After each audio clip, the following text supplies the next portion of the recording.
കാരണം വേറെ നല്ല ചരിത്രത്തിൽ ആദ്യമായിട്ടാണ് നമ്മുടെ വനിതാ ടീം കപ്പാകുന്നത്. അപ്പൊ അതുകൊണ്ട് തന്നെ നമുക്ക് ഒരു ചോദ്യം കൃത്യമായിട്ട് കാണും. എടുത്തു തന്നെ പറയണം, ഇന്നലത്തെ കളിയിൽ സെഞ്ചുറി നേടിയാണ് അവർ പോകുന്നത്. ഇത്ര തവണയാണ് നമ്മൾ ഇതുവരെ ഇന്ത്യ വേൾഡ് കപ്പ് ഫൈനലിൽ വന്നിട്ടുള്ളത്. ഉറപ്പായിട്ട് നമ്മൾ പഠിച്ചിരിക്കേണ്ട മറ്റൊരു കാര്യം, ഈ ഒരു അച്ചീവ്മെന്റ് പിന്നിൽ പ്രവർത്തിച്ച ഏറ്റവും പ്രധാനപ്പെട്ട ആള് അല്ലെ, ആ ഒരു ചാണക്യൻ, ആ തന്ത്രങ്ങളെല്ലാം നിറഞ്ഞ ചാണക്യൻ ആരാണെന്ന് വെച്ചാൽ ആരാണ്? എല്ലാവർക്കും സഹകാരി റേസ് പ്ലസിലേക്ക് സ്വാഗതം. അപ്പോൾ സാർ, നമ്മൾ നിർത്തിയെടുത്ത് നമ്മുടെ കഥ തുടരുകയാണ്. അപ്പോൾ നമ്മൾ പറഞ്ഞതുപോലെ നമ്മുടെ പിള്ളേർ കപ്പും കൊണ്ട് വന്നേക്കെയാണ്. കപ്പ് എടുക്കുമെന്ന് നമ്മൾ കഴിഞ്ഞ ദിവസം പറഞ്ഞ് കപ്പ് എടുത്തിരിക്കുകയാണ്. അപ്പോൾ നമ്മളെ സംബന്ധിച്ച് PSC ആണ് നമ്മുടെ വിഷയം. PSCയിൽ ഇനി ഈ വരുന്ന വർഷം അല്ലെ, ഈ വരുന്ന വർഷം വരുന്ന എല്ലാ പരീക്ഷയിലും, കാരണം വേറെ നല്ല ചരിത്രത്തിൽ ആദ്യമായിട്ടാണ് നമ്മുടെ കപ്പ് എടുക്കുന്നത്. അപ്പൊ അതുകൊണ്ട് തന്നെ നമുക്ക് ഒരു ചോദ്യം കൃത്യമായിട്ട് കാണും. അതുകൊണ്ട് നിങ്ങൾ അവസാനം വരെ കാണുന്നത്, അവസാനം വരെ കണ്ടിട്ട് നമുക്ക് ഇതിനകത്തുള്ള പ്രധാനപ്പെട്ട എല്ലാ പോയിന്റ്സും നിങ്ങൾ എന്ത് ചെയ്യണം, നോട്ട് ചെയ്ത് വെക്കണം. അതുപോലെ ആ ഒരു മാർക്ക് നിങ്ങൾ ഉറപ്പിക്കണം. പിന്നെ ഒരു കാര്യം ഞാൻ തുടക്കത്തിൽ പറയുകയാണ്, നിങ്ങൾ ഈ സബ്സ്ക്രിപ്ഷൻ ബട്ടൺ അമർത്താത്ത ഒരുപാട് പേരുണ്ട്. അത് കൃത്യമായിട്ട് ഇപ്പോൾ തന്നെ അമർത്തിയിട്ട് ബെൽ ബട്ടൺ വെക്കണം കേട്ടോ. അപ്പോഴേ നമുക്ക് എല്ലാ വീഡിയോസും നിങ്ങൾക്ക് കിട്ടണ്ടേ, എല്ലാം കാണണം. അതുപോലെ നിങ്ങളെ കൂട്ടുകാർക്കൊന്ന് ഷെയർ ചെയ്യുക, ആവശ്യമുള്ള ആൾക്കാർക്ക് വേണ്ടിയിട്ട്. ഓക്കെ, അപ്പോൾ നമുക്ക് എന്തായാലും നമ്മുടെ വേൾഡ് കപ്പിന് ഫൈനൽ വിശേഷങ്ങളിലേക്ക് പോകണം. ഫൈനൽ മാത്രമല്ല, എൻ്റെ ടൂർണമെന്റിൽ പറഞ്ഞിട്ടുള്ള ഫുൾ കാര്യങ്ങൾ നമ്മൾ ഇന്നിവിടെ കവർ ചെയ്യും, PSC ആസ്പെക്റ്റിലുള്ള. ഓക്കെ, അപ്പൊ എന്തായാലും മിസ് തന്നെ ഇന്നത്തെ താരം, കാരണം വനിതാ വേൾഡ് കപ്പ് ആണ്. വനിതാ വേൾഡ് കപ്പ് പറഞ്ഞ് 2 ദിവസം എന്നെ താരമാക്കി വെച്ചിരിക്കുകയാണ് ഇവിടെ. ഓക്കെ മിസ്സേ, നമുക്ക് ആദ്യമായിട്ട് ഏറ്റവും കൂടുതൽ നമുക്ക് ചോദിച്ചിട്ടുള്ളത് കളിയിലെ താരം എന്ന് പറയുമ്പോൾ ഫൈനലിലെ താരം. നമുക്ക് ഫൈനലിലെ താരം ഷെഫാലി വർമ്മ. ഷെഫാലി വർമ്മയുടെ ഒരു കോൺട്രിബ്യൂഷൻ എന്ന് പറയുമ്പോൾ ഷെഫാലി വർമ്മ അടിപൊളി കളിയായിരുന്നു.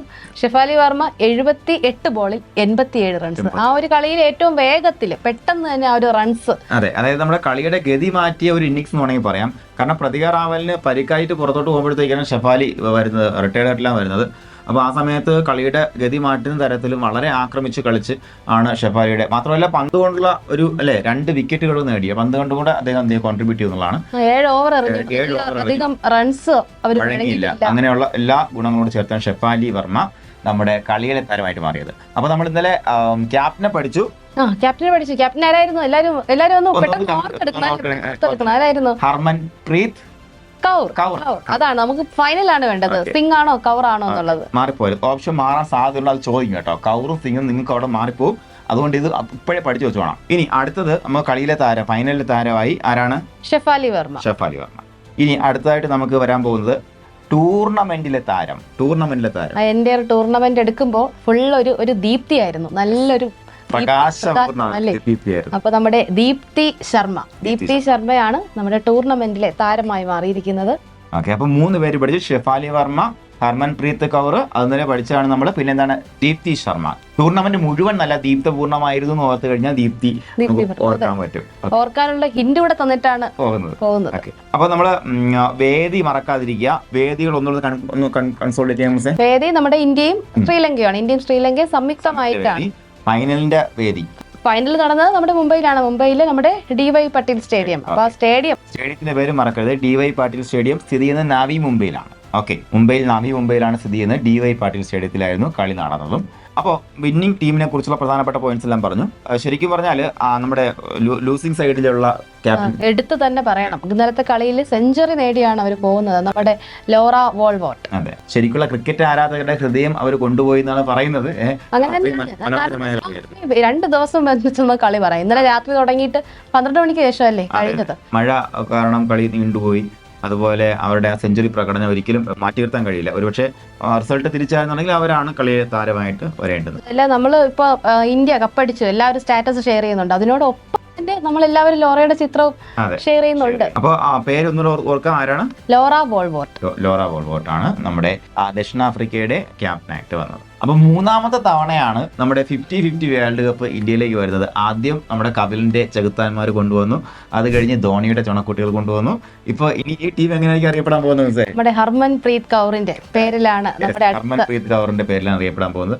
അപ്പൊ ഉറപ്പായിട്ട് നമ്മൾ പഠിച്ചിരിക്കേണ്ട മറ്റൊരു കാര്യം, ഇതിന്റെ ഈ ഒരു അച്ചീവ്മെന്റ് പിന്നിൽ പ്രവർത്തിച്ച ഏറ്റവും പ്രധാനപ്പെട്ട ആള് അല്ലെ, ആ ഒരു ചാണക്യൻ, ആ തന്ത്രങ്ങളെല്ലാം നിറഞ്ഞ ചാണക്യൻ ആരാണെന്ന് വെച്ചാൽ ആരാണ്? അമൂൽ മജുംദാർ. നമ്മുടെ കോച്ചാരാണ് അമൂൽ മജുംദാർ. മറന്നു പോയത് കേട്ടോ. ഓക്കെ, അപ്പോൾ നമ്മൾ ഡയറക്റ്റ് ആസ്പെക്ട്സ് എല്ലാം ഏറെക്കുറെ മനസ്സിലാക്കി. ഇനി വരുന്നത് ഇൻഡയറക്റ്റ് ആയിട്ട് നമുക്ക് ചോദിക്കാൻ പറ്റുന്ന കുറച്ച് ക്വസ്റ്റ്യൻസ്, അല്ലെങ്കിൽ കുറച്ചും കൂടെ ഡെപ്തിൽ മാത്രം റെഫർ ചെയ്യുന്ന ആൾക്കാർ കിട്ടുന്നത് വേറെ ഒന്നുമല്ലടാ, എത്ര തവണയാണ് മെസ്സി ഇതുവരെ ഇന്ത്യ വേൾഡ് കപ്പ് ഫൈനൽ വന്നിട്ടുള്ളത്? വനിതാ വേൾഡ് കപ്പ് ഇന്ത്യ ഇത് 3ാമത്തെ തവണയാണ് ഫൈനൽ വന്നിട്ടുള്ളത്. ഇതിന് മുന്നേ 2 തവണ എന്ന് പറയുമ്പോൾ 2005-ലും അതുപോലെ തന്നെ 2017-ലും ആയിരുന്നു. 2 തവണയും നമുക്ക് പരാജയമായിരുന്നു. ഓക്കെ, അപ്പൊ മൊത്തം 3 തവണ വന്നല്ലേ? 3 തവണ വന്നു. 3ാമത്തെ തവണ ഒന്നി പഠിച്ച 3ആണല്ലോ. 3ാമത്തെ തവണ കപ്പ് അടിച്ചിട്ടുണ്ട്. അതുപോലെ കുഴപ്പിക്കുന്ന മറ്റൊരു ചോദ്യമായിരിക്കും, എന്താണ് ഇന്ത്യയിൽ 50-50 വേൾഡ് കപ്പ് നേടുന്ന എത്രാമത്തെ ക്യാപ്റ്റനാണ് നമ്മുടെ ഹർമൻപ്രീത് കൗർ എന്ന് ചോദിച്ചാൽ 3ാമത്തെ ക്യാപ്റ്റൻ അല്ലേ? അപ്പൊ സംശയം 3ആയി. എത്രാമത്തെ വെച്ചാൽ 3ാമത്തെ സ്റ്റേറ്റ്മെന്റ് കറക്റ്റ് ആണ്. കാര്യം എന്താ, 1ാമത്തെ ക്യാപ്റ്റന്റെ പേര് കപിൽ ദേവ് ആണ്, 2ാമത്തെ ക്യാപ്റ്റന്റെ പേര് മഹേന്ദ്ര സിംഗ് ധോണി എന്നാണ്, 3ാമത്തെ ക്യാപ്റ്റന്റെ പേര് എന്താണ്, ഹർമൻപ്രീത് കൗർ എന്നാണ്. ഇനി വനിതാ ക്യാപ്റ്റൻ, വനിതാ ടീം എന്ന് വെച്ച് കഴിഞ്ഞാൽ എടുത്തു ചോദിച്ചാൽ നമ്മൾ എന്ത് ആദ്യത്തെ എഴുതാണ്ടായി. അതുപോലെ തന്നെ നമ്മൾ ഓർത്തിരിക്കേണ്ട ആ ഒരു വർഷം 1983 നമുക്ക് എല്ലാവർക്കും കിട്ടും, കാരണം നമുക്കൊരു സിനിമ തന്നെയുണ്ട്. പക്ഷേ ധോണിയുടെ കപ്പ് അത് നമ്മൾ പറയണം 2011-ലായിരുന്നു. അപ്പോൾ 2015 ഇന്ത്യയെ വെച്ചായിരുന്നു കളിയും. അതുപോലെ അന്ന് പരാജയപ്പെടുത്തിയ രാജ്യം ശ്രീലങ്കയായിരുന്നു. കളിയിലെ താരം അന്നത്തെ മഹേന്ദ്ര സിംഗ് ധോണിയായിരുന്നു. ഇതൊക്കെ ഒന്ന് എടുത്തു പറയാൻ കാര്യം വേറൊന്നുമല്ലടാ, നമുക്ക് ഇപ്പോൾ വേൾഡ് കപ്പ് നടന്നല്ലേ ഉള്ളൂ. അപ്പോൾ ഇപ്പോൾ ഉണ്ടാക്കുന്ന ക്വസ്റ്റ്യനിൽ ഡയറക്റ്റ് ഇപ്പോൾ ഉള്ള കറണ്ട് അഫയേഴ്സ് ആയിരിക്കില്ല ചോദിക്കുന്നത് അല്ലേ? നേരത്തെ നടന്ന വിൻസിനെ കുറിച്ചും ഒക്കെ ചോദിക്കണം. കാരണം നമുക്ക് 3 കപ്പേ ഉള്ളൂ, ഉറപ്പായിട്ട് നമുക്ക് ആ വർഷങ്ങളിൽ ചോദിക്കാൻ സാധ്യത. അപ്പൊ സാർ, നമ്മുടെ ഇന്ത്യ കപ്പ് നേടിയെങ്കിലും ഓസീസിന്റെ ആരാധകരുണ്ടല്ലേ ഇന്ത്യക്കകത്ത് നമ്മളിപ്പോ ഇന്ത്യൻ വികാരം, ദേശീയ വികാരമാണ് നമ്മുടെ സിരകളിൽ ഒഴുകുന്നത്. എങ്കിൽ കൂടിയും ശരിക്കും ക്രിക്കറ്റ് ആരാധകർ കുറച്ചധികം പേര് പറയുന്നത് ഓസീസിനുള്ള കപ്പാണെന്നൊക്കെ പറയുന്നുണ്ട് അല്ലേ? ഓസീസ് കപ്പ് നേടാത്തതിൽ സങ്കടമുള്ള ഒരുപാട് പേരുണ്ട് എന്നുള്ളതാണ്. എന്തായാലും മികച്ച കളിയായിരുന്നു ഓസീസ് കാഴ്ചവെച്ചത്. ശരിക്കും പറഞ്ഞാൽ നമുക്ക് സെമി ഫൈനലിൽ ഒരു ഡ്യൂ ഫാക്ടർ അല്ലേ, മഞ്ഞിന്റെ ഒരു ആനുകൂല്യം ഇന്ത്യക്ക് കിട്ടിയെന്നുള്ളതും കൂടെ വലിയ കാര്യമാണ്. അതും കൂടെ കൊണ്ടൊക്കെ തന്നെയാണ് നമുക്ക് അല്ലെങ്കിലും അത്തരത്തിലുള്ളൊരു കോംപ്രിഹെൻസീവ് വിന്നിലേക്ക് പോകാൻ പറ്റിയത്. ഓക്കെ, എന്തായാലും വളരെ മനോഹരമായ ഒരു മാച്ച് ഇവിടെ പര്യവസാനിക്കുന്നു. നമ്മളെ സംബന്ധിച്ച് PSC ഇതുമായി ബന്ധപ്പെടുത്തി ചോദ്യങ്ങൾ ഉറപ്പായിട്ട് ചോദിക്കും. ഇതിനപ്പുറം നമുക്ക് ക്വസ്റ്റ്യൻസ് ഒന്നും വരാൻ സാധ്യതയില്ല. എന്തായാലും ഇത്രയും പോയിന്റ്സ് നിങ്ങൾ കൃത്യമായിട്ട് നോട്ട് ചെയ്ത് വയ്ക്കുക. അതുപോലെ ഞാൻ നേരത്തെ പറഞ്ഞിട്ട് ഒന്നുകൂടെ ഓർമ്മിപ്പിക്കുന്നു, ഉറപ്പായിട്ടും സബ്സ്ക്രിപ്ഷൻ ബട്ടൺ അമർത്തുക. അതുപോലെ നിങ്ങളുടെ ഫ്രണ്ട്സിന് ഷെയർ ചെയ്യുക. അടുത്ത് വരുന്ന കണ്ടന്റുമായിട്ട് നമുക്ക് കാണാം. Thank you.